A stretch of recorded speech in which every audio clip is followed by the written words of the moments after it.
Good afternoon. For another edition of Chequamegon Chat. Obviously, we're on the road. We're not in the library today. We're down at the beautiful Memorial Park by the band shell in Ashland, along our lake shore, which you can't see because the camera's not pointed at it, but you can't see it anyways because there's nothing but trees. So, anyways, I'm Jason from Marching Through History, here with Walter Gursky from Hear Myself Talk History.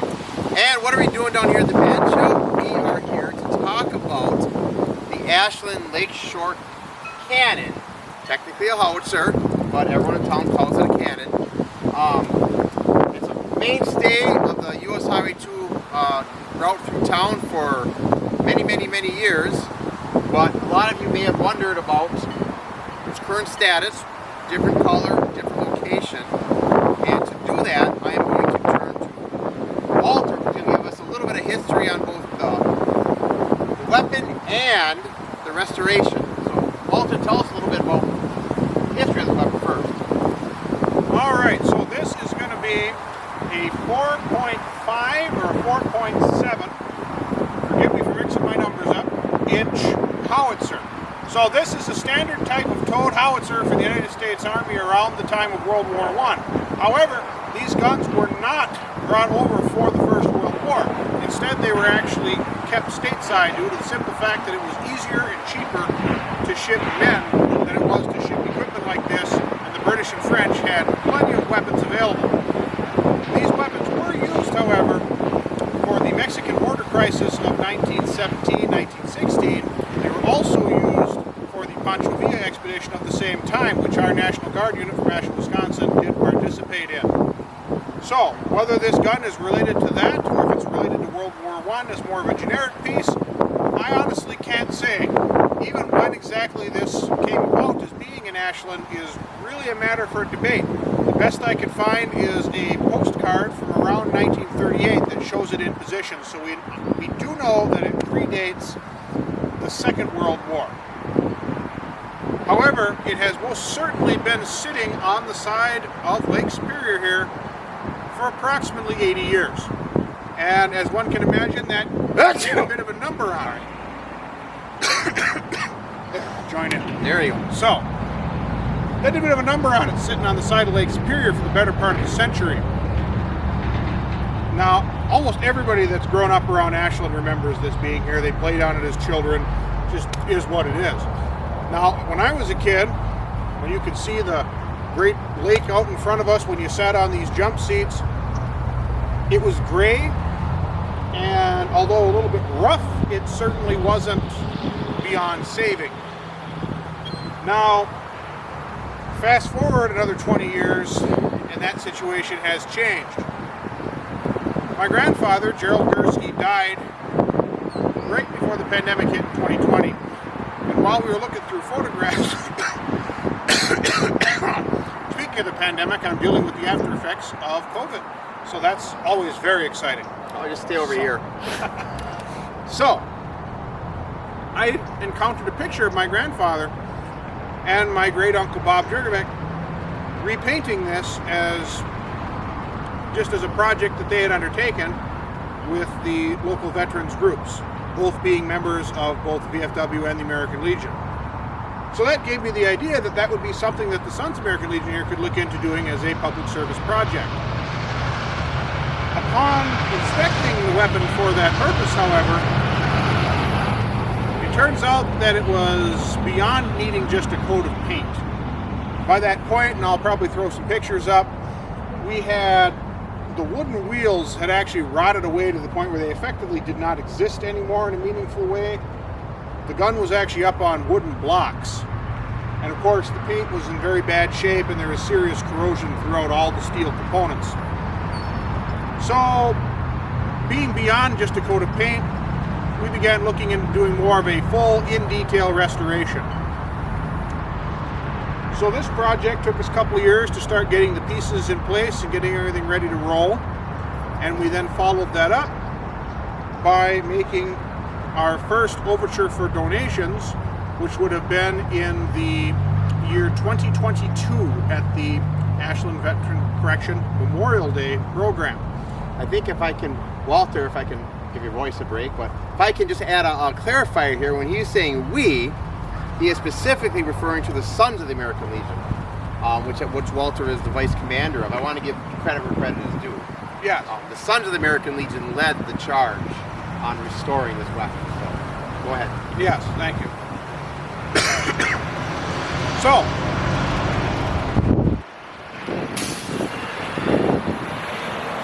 just gotta wait for the vehicle to go by.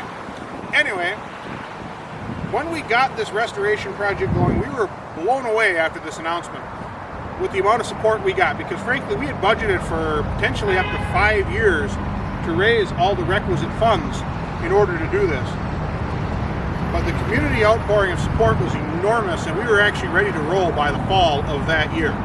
So that began around September, October of 2022, where with a local towing company, they came down and lifted it up and helped us to get the old wheels off. And with the help of a member of the American Legion, we got them transported down to an Amish wheelwright down by Toma, who used the original metal hardware and then rebuilt the wheels. All the wooden components are brand new, but they're made to original specifications. So we had that part done.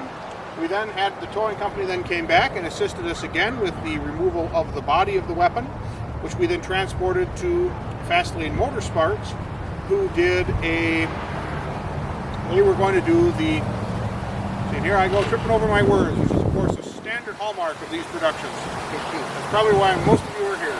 But anyway, we had this brought there for sandblasting and powder coating. So once we got that done, getting rid of the rust and all that nasty old paint,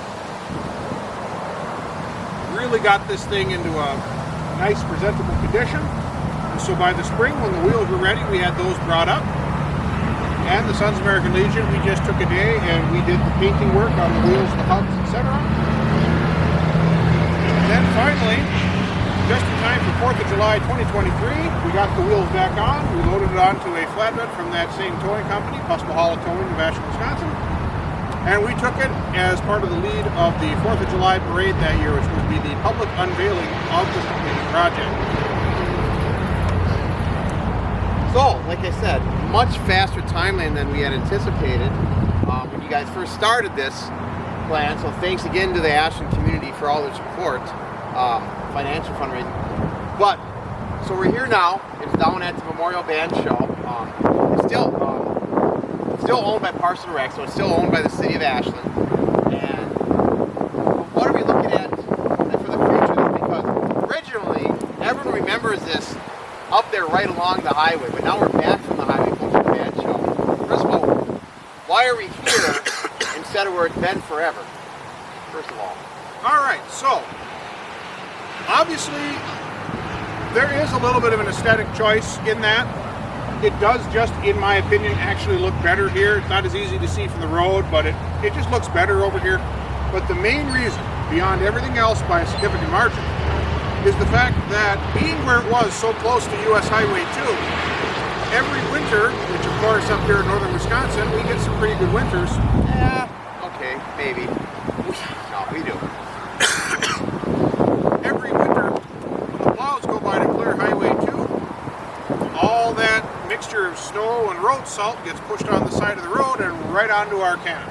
And that was almost certainly a good deal of what had caused the damage over time that we'd been seeing. It's corroding the metal, it's rotting the wood, it's just generally not a good combo for anything.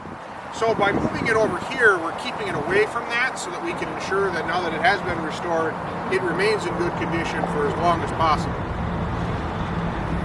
Now, as far as future plans are concerned, the first thing we want to get done is we want to get a pad underneath it. You can probably see a little in the video here that it has begun to sink a little bit. We just had a little bit of a delay in getting the actual permissions. That's just the way it goes when you're working with government. Things sometimes take a while to make their way down the chain. We do now have that permission, so we are looking at kind of in the preliminary phases now. We're hoping that maybe in the spring we can get a concrete pad put down under this gun in roughly this location so that it isn't going to have this issue anymore. We can save the groundskeepers some headache, and I'm sure they'll be appreciative for not having to mow around it anymore. So we'll be able to get that done. But that is our first phase. That's going to be the initial thing that we try to get done as we move forward. But that's not the end of it. We do have some other things. Of course, there's maintenance. SAL is essentially taking it on itself to try to help keep this weapon maintained. So for example, I see we got some corrosion on the wheels, so we're probably going to be trying to come down this year yet before the snow flies, just get this sanded down a little bit and touch the wheels up a little to stop that corrosion.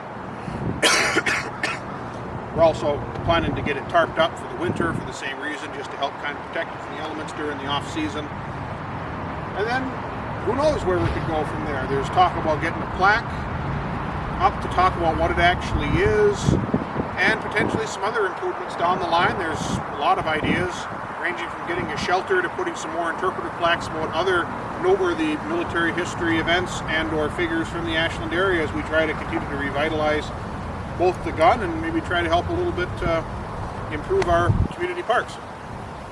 I just want to throw in a little bit of historical tidbit, and Walter's probably grinding his teeth because we didn't have this in the dry run. But you talked about how this did not go overseas with the American Army. They fell in on French equipment, and that kind of seemed to be common because the American Army was rapidly expanding. And I'm going to talk about the local National Guard company, which is ended up being a machine gun company of the 127th Infantry. Obviously, machine gun company is right there in the name. When they went over there, same thing with them. They fell in on a lot of French equipment. They fell in on French machine guns that they were using. So they American Expeditionary Force fell in on a lot of European arms and stuff because. And in regard to those French machine guns, ouch. Speaking about World War I, I remember when there was when Northern News Now did a news story on this. There was a kind of a Twin Ports regional self-proclaimed historian who opined on television that this was actually a captured German piece that was brought home. Do you have anything to say about that? No. Okay. There's that. On a more serious note, this is not a captured German piece. This is an American weapon. And I think it's likely he's probably confusing it because there is a captured German piece that's actually up in Hurley. So I'm assuming there's probably just some confusion there. Because in all seriousness, you know, to all those guys up there at Northern News Now, I mean, they've been good to us, and we always appreciate working with you guys and helping us out with these and getting the word out on these programs. So, but no, so yeah, I agree with him. Yeah, so that is probably what he was thinking about, was that, which sounds like a good road trip for Swami and Chat. It does indeed. So look for that in the future someday. I'm sure all three of you are dancing with joy and anticipation for that. So come on down.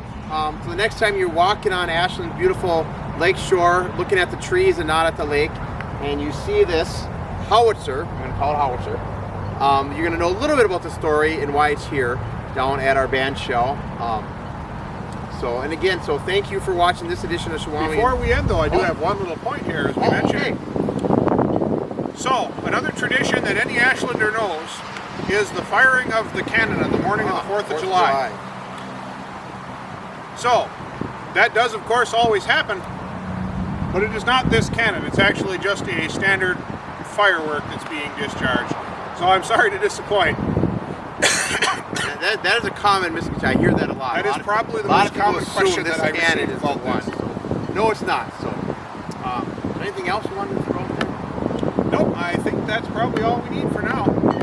And I do want to, before we close, I do want to say that we do have a substitute producer / videographer because Jeremy unfortunately had to be out of town. So we appreciate. So we have substitute Sarah as our producer today. Say hi, Sarah, to our big adoring crowd out there. Thank you very much. So yes, and of course, just on behalf of the Sons of American Legion and the Ashland community, I'd like to extend my thanks to everyone who did help support this project, as well as, of course, the local businesses that also assisted in this project. We have Kuspahala Towing, who, as mentioned, they helped us with moving it on several different occasions, all at no charge, as well as Fastlane Motorsports, who did the sandblasting and powder coating, did an absolutely beautiful job, and again, they did that without charge to us. as well as Saints True Value Hardware, who donated paint and some other supplies to help with the physical replacing and repainting of the wheels. So, and if there's anybody in there that I'm forgetting, I apologize, but please remember you are very much appreciated by us. And on one final note, I just want to say that obviously that people are wondering why I'm wearing my Brewers jersey here today is because when we're filming this, the Brewers are still alive in the postseason. It's the first week of the playoffs. They've got a must-win game tonight, so by the time you watch this, I hope, firmly hope that the Brewers are still playing October baseball.